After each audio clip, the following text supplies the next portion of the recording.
Hey YouTube, it's time to get roasted.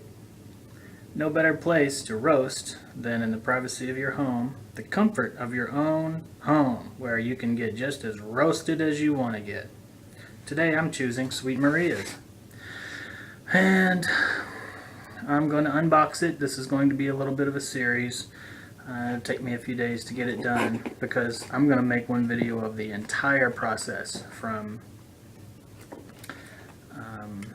unboxing to home roasting, all the way through grinding and then savoring the final product. So I didn't do too much research. I just kind of went with this company because the website looked okay. It seemed like they, seemed legit. This equaled out to about 30 bucks. It arrived at my door for 30 bucks, so that's about $7.50 a pound. So for a good quality coffee, I will spend $7.50 at the grocery shop anyway, so it's not so bad. And then I get the experience of kind of controlling things and seeing what the different beans are like. So this is the way it arrived. All I did was take off my shipping info. And it's a nice hefty 4-pound box from Sweet Maria's, shipping out of California. Alright, it's packaged pretty good. Not really too much room for anything except those beans. And it's just sort of this protective bit of paper. And here's the good stuff. What a curious thing that humans have begun using these beans for their drug effects. I consume lots and lots of caffeine, and this is kind of the best bang for your buck. Well, let's see. We have 4 varieties. I think it's from 4 different countries. This is Honduras Dolores Merendon. So Dolores. I used to work with a lady named Dolores. So here's a look at those beans. This is the way they're packaged and shipped. They look good. Looks good. This is new to me. I had a boss once who would roast coffee, and we pretty much exclusively only drank coffee that he had roasted and brought to work, and that was good. I remember it being quite good. So to be able to control things a little bit better and kind of experience what it's like. I mean, this is a product that I've used daily for many years. I'm an intense type of a coffee drinker. I like dark roasts, and I like to consume a lot of it. In college, actually, I used to drink more coffee than was probably healthy when I was trying to finish up university. I had lots of papers to do. I was reading lots of books and not getting very much sleep. So I went to the nearby petrol station where they had a giant kind of a gallon mug you could buy. So I probably spent $4 or $5 on the mug, but then I could get refills. I could fill the thing up for pennies, maybe 22 cents or something. So I would do that a couple times a day. And this is also when Monster energy drinks were coming into fashion, and as an early promotion you could get like 3 of them for $5. It may have been even, I think it might have been even been cheaper than that, because it's basically just caffeine and sugar and flavoring agents. So I mean, they're still making a huge profit. But I didn't have refrigeration in my dorm room, and this was a conscious decision I made. I was living a really minimalist type of lifestyle, so I didn't have a microwave, I didn't have a TV. I basically had just a desk and my effects, sort of my papers and toiletries, and that was it. My dorm room was really, really spare. So what I did was hide the Monster energy drinks all around campus, because it was the dead of winter, and there was one particular hiding spot I liked that was kind of behind a bench near the library, because I spent a lot of my time in the library anyway. And then I would hide them behind shrubs, and there were 3 different spots around campus where I knew I could go and get my caffeine fix from those Monster energy drinks, nicely sealed and protected from the elements. So on those snowy nights, I would casually get up from my spot at the computer lab, stroll outside, and come back in with a crisp and refreshing Monster energy drink. So I love caffeine. It's an important drug for me. It really gives me that get up and go. I feel that zip. And so this is going to be a fine adventure control the process a little bit more, see what I can get out of it, see if it's worthwhile. I've got a, I haven't researched it yet, so this is going to take a little while. I know that you can use cast iron skillets as your roasting apparatus. That's probably what I'm going to do because I have a set of those, and they really do sit kind of unused usually. But let's see what we've got here. Honduras beans.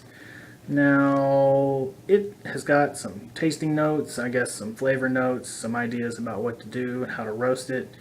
So I don't really know what this means, but it says City Plus to FC Plus. Okay, well, it's a good adventure. I mean, I'm taking these tasting notes with a grain of salt, but we'll see how it goes. And I've also got Nicaraguan beans. They look similar. I think this is a beautiful color. These beans have a much different color than I thought they were going to have.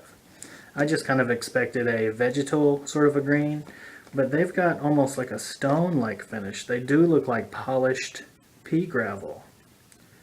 And they're all covered with the flaky skins. It's a very natural product, and I'm excited to learn more about coffee, how it's grown and produced. And it's going to be a pretty good adventure for a few days. So, Nicaraguan Tepilto. Okay, Finca El Recuerdo. Right? Looking good. This is exciting. And one more, two more. Sumatra beans. Sumatra Onan Ganjang cultivar. Some of these tasting notes are a little odd. Cherry cola, sarsaparilla, green apple, pear and tarragon. We'll see, we'll see. These beans are a little darker. It's hard to describe. It's very beautiful. It's a grayish color. The green is far denser than I would have thought. It's sort of a subdued green. These Sumatra ones are a bit different. Ethiopian beans. Zone Gadillo Cochere Yura Chef. Lively acidity. And these are a little smaller. So I'm very, very excited. I'm excited to take you on this journey. I just wanted to do the unboxing first. Now I'm going to do a little bit of research. Afterwards, I'll take you along on the trip through the roasting process. Okay, that's just shipping info. And I've also got a little bit of literature here just to go through it. Here might be an advertisement. No, it's kind of a coffee roasting newsletter. So that's nice. They are a nice company, it seems so far, that they take care in what they're doing. This is just a little bit of a bonus. Nice mention of some classic processes for roasting and manipulating coffee. Looks like even over some fire right there. I'm going to be using a gas stove. And here we go. There's Sweet Maria's postcard. Isn't that nice? Isn't that nice? Just getting those beans. And here's the back. So if you're thinking about roasting coffee, you can join me on my adventure. I'm totally new to it. I don't really expect to get it right the first time, but I'm hopefully going to come up with a technique that I like, and looking forward to those flavors, because I have a new coffee grinder in the house, and it's a ceramic grinder, so it doesn't heat up the beans unnecessarily with a really fast and frenzied sort of a chopping motion using a mechanical chopper. So it supposedly grinds them at a little bit of a lower temperature, preserving some of the naturalness, I guess, and not really lending a harshness from the mechanical heat, I guess, that's applied. I don't know really what's going on.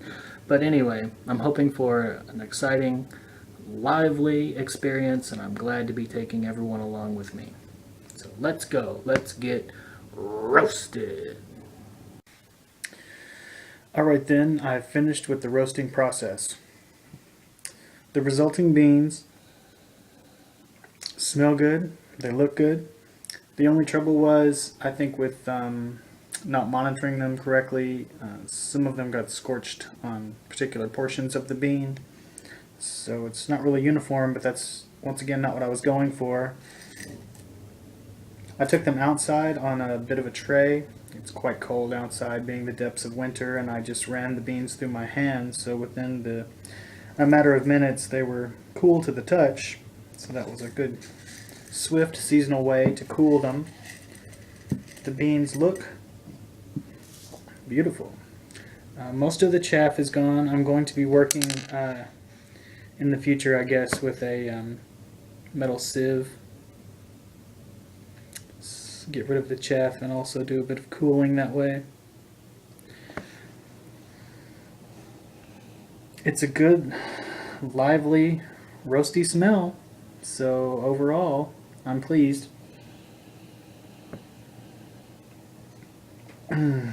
So I was also tasting some of the beans.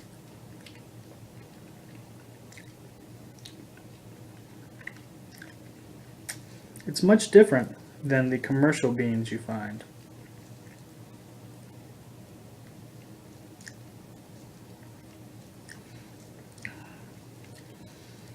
And the character of the bean, I'm afraid to bite down on it. I don't want to break a tooth.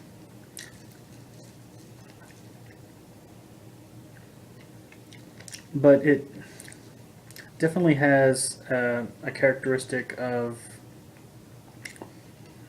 kind of caramelization or the burnt sugars in the beans. It doesn't have a burnt taste, but it's got a little bit of a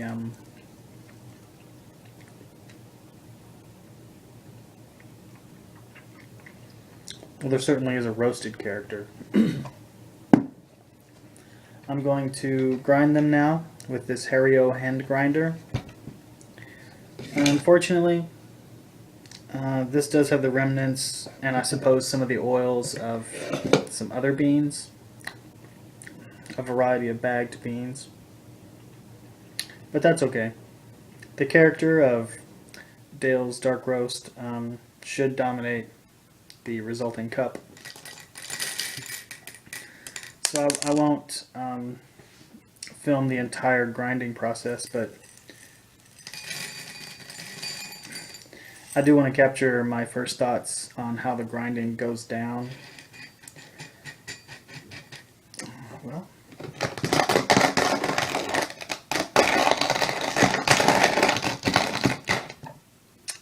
okay.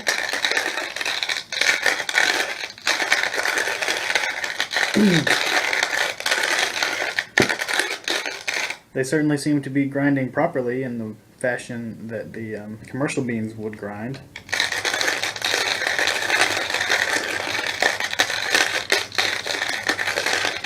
There's malty notes from the bean in my mouth, and it does give me the sensation of some of the better roasted beer flavors I've enjoyed. That's what struck me too the first time I tasted one, that it was giving me a very real beer sensation.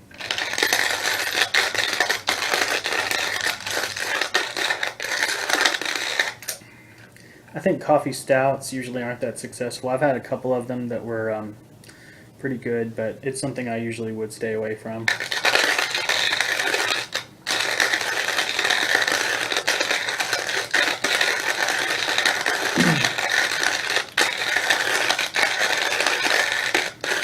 This should be enough for an evaluation.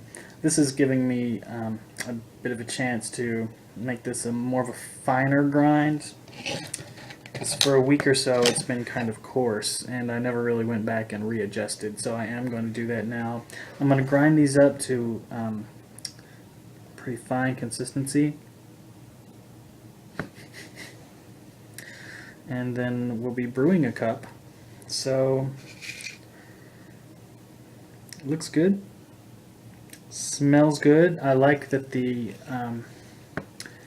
grounds have a mottled look, not very uniform in color. Flecks of both light and dark coffee grounds.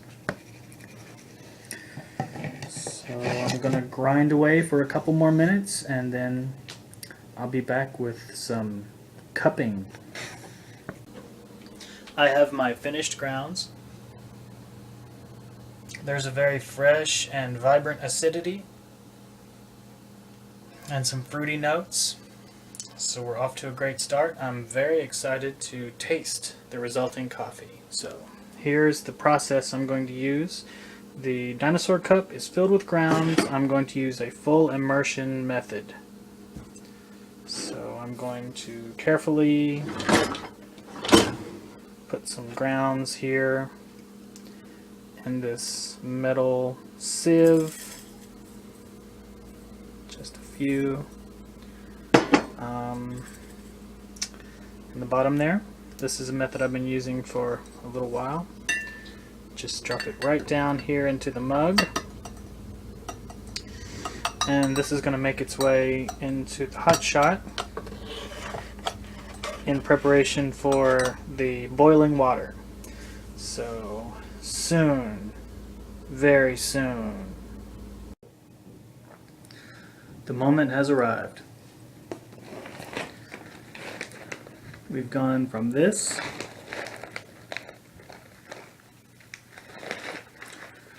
raw Nicaragua Dipilto Finca El Recuerdo coffee beans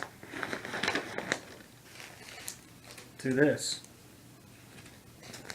Dale's Diplodocus Dark Roast. And we're about to savor our very first sip. The inspiration for the name did come from the Dipilto term here.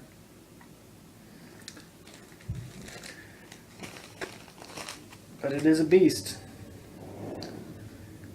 And I'm enjoying it in my dinosaur mug, back in rotation. And that kind of looks like a Diplodocus there, doesn't it? I've got a full, delicious mug.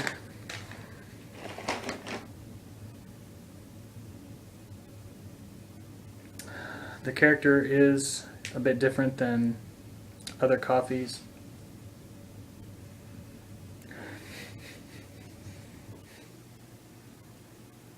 This is brewed very, very strong and very thick.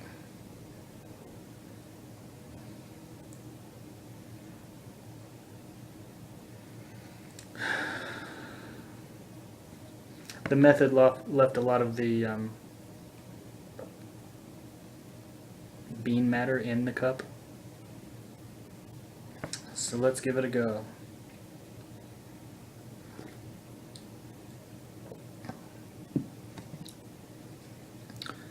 It's nothing at all like any coffee I've drank in the last several years. Even from the roasters in this town, when I've gone and had their house blends, it was nothing at all like this. The smell didn't prepare me for the taste.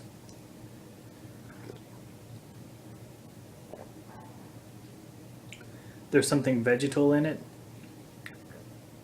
There is something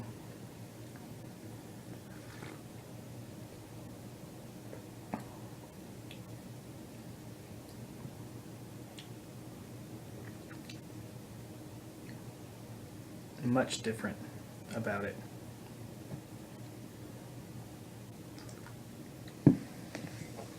The range of flavors is a lot more complex. I can see now that home roasting will allow for a great variation of flavor. Diplodocus Dark Roast will be getting a revisit. I'm going to be doing a much bigger batch probably tomorrow. I'm off work, so I've had a productive week so far. I've got kind of a self-imposed deadline for a project I'm working on, so hopefully I can get that done by Sunday, and I'm well on my way already. So I may be able to move into the next phase of that project a bit earlier than I thought.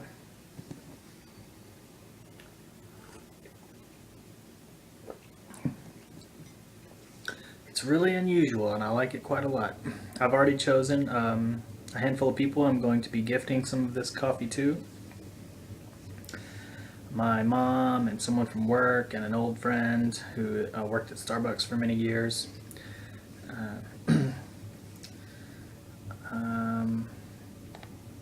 One of the best gifts, one of the most memorable gifts, was given to me by that particular friend. He gave me some Rwanda Blue Bourbon, which was like a seriously specialty blend, one of their limited releases. I remember being quite impressed, and this has been a great success. The taste is really unlike my go-to commercial blends.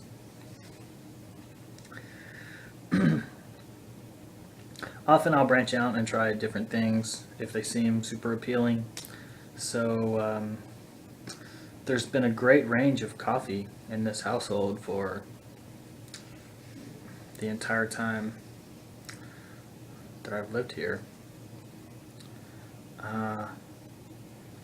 But I'm almost completely won over by this green bean adventure. The method and the process was kind of relaxing in a way. I do like things, once I do dive into them, that require me to be attentive and to sort of go through the entire process. So it remains to be seen, but I could probably get into the habit of weekly roasting maybe. I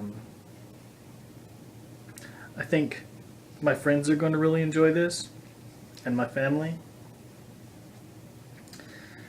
And it's been a lot of fun. And the rewards are right here in this cup.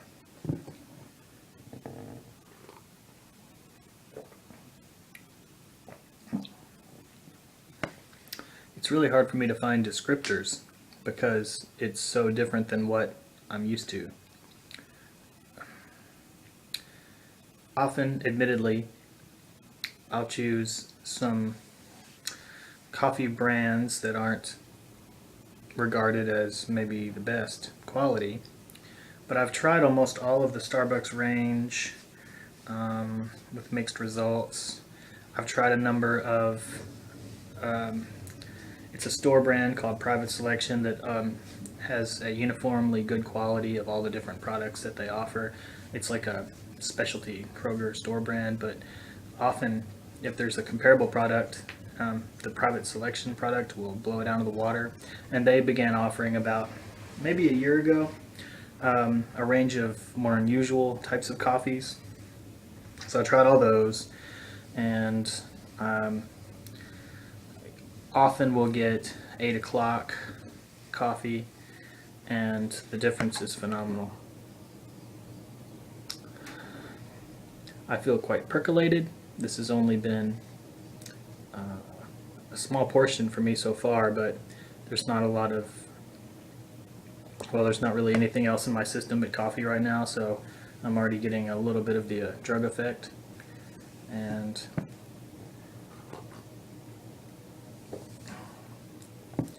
everything about this has been really great. I highly recommend giving it a go. You basically only need what you've already got in your kitchen. If you know coffee drinkers, it's a great gift, an amazing homemade gift. It looks fantastic. It smells good. It tastes good. It's outside of the norm The smell out of this bag is really, really good. It smells like the very best of like a store-bought coffee. The very, very top tier, but way fresher. It's really a delight to smell this.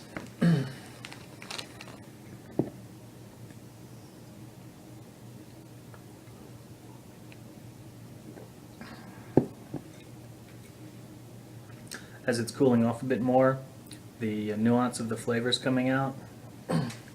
And this is definitely a slam dunk Diplodocus Dale blend, baby. Oh, give it a try, give it a try.